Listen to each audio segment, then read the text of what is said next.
It's Brian Preston, the money guy. Dosen has a question. He says, can you speak to the blind spots and things to avoid or look out for if you own a quote-unquote residential investment property, which I'm thinking is a rental property, in addition to following the FOO at step 7? So what are the blind spots of residential real estate, or the things that you ought to be aware of, Dosen? I'll say the first blind spot that immediately comes to my mind is people doing it too soon. Starting on that journey too early, because it's like academically on paper, it sounds so great. I'm going to go buy a house. I'm going to get a mortgage. I'm going to make sure that I charge the person who's renting it enough to cover the mortgage, and they're paying for an asset that I own. On paper, that sounds amazing. And sometimes it does indeed work that way. But if you get into it too soon, if you try to dip your toe in those waters too early, and it doesn't work out that way, and things don't quite go the way that you thought they might go, you can find that you get yourself in a world of hurt. I've got a friend who did this exact thing because real estate was skyrocketing and it was going to be awesome, and he bought this thing and it was going to be a short-term rental, and then he was going to flip it and it was going to be awesome. And then interest rates went to like 7%. And he's like, oh man, maybe I can't unload this thing as quickly as I thought. So making sure that you're doing it at the appropriate time inside of the financial order of operations, inside of your financial journey, is the first blind spot that I would not be blind to when it comes to getting into residential real estate. Yeah, I mean, there's a reason. The only thing, because you said you're working through step 7, or how do you maximize step 7, but you already have a residential house. That panics me a little bit, because I want you to be at step 8, fully step 8, before you do residential property. Really, for the sole purpose, you have the deep enough pockets to weather whatever comes your way.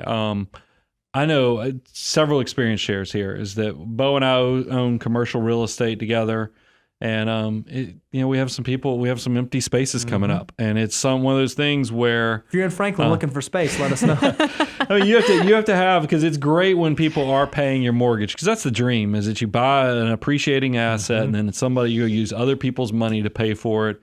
That is spectacular.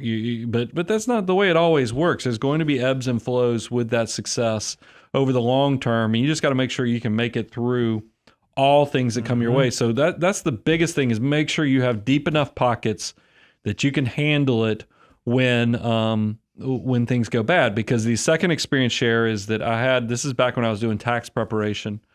I had a couple on paper that seemed like it was the perfect idea for them, because the husband could fix anything. I mean, if you want to talk about somebody who's good with their hand, God has blessed them in a way. They could fix anything. They could do electrical work. They could do plumbing work. They could, if something breaks, they can patch sheetrock. You're like, man, this is the ideal person to get into residential rental, because they have the skills, so they don't even have to go hire somebody to go fix it. They'll just go do it themselves. So they decided they didn't have any pensions, because they were working in 2 fields that had no pensions. It was all on them. That the way they were going back into their retirement was they were going to go buy. The goal was to get to 10 rental properties, but they got to 5. They started off with 5, I should say, as they were like, okay, we're just going to go buy several, because they had read some books and it said, don't just buy one. Go ahead and jump in. Get in there so you can actually really get to income replacement. So they did 5.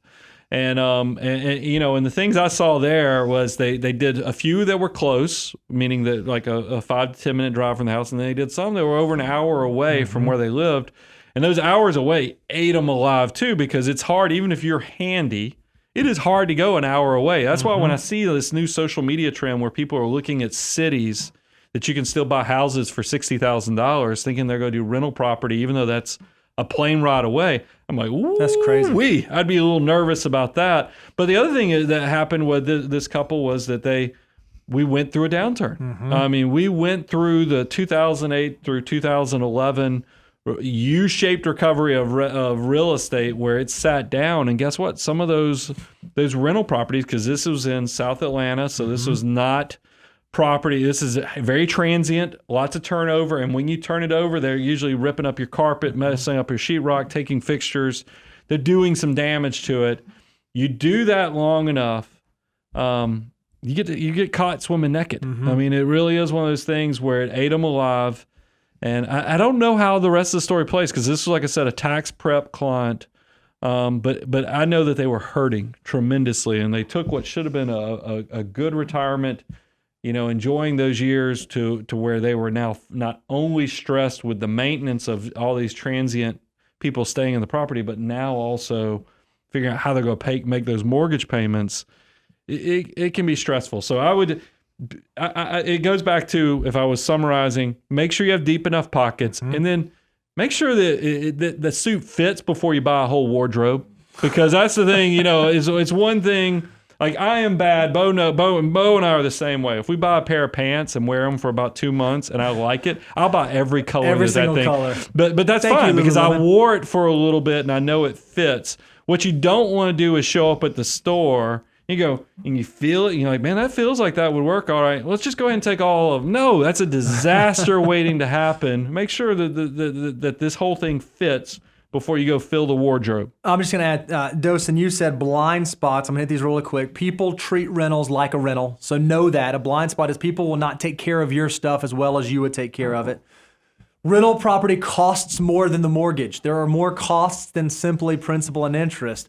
HVAC goes out, that's on you. Roof needs to be replaced, that's on you. Damage, that's on you. And then this is something that often goes overlooked.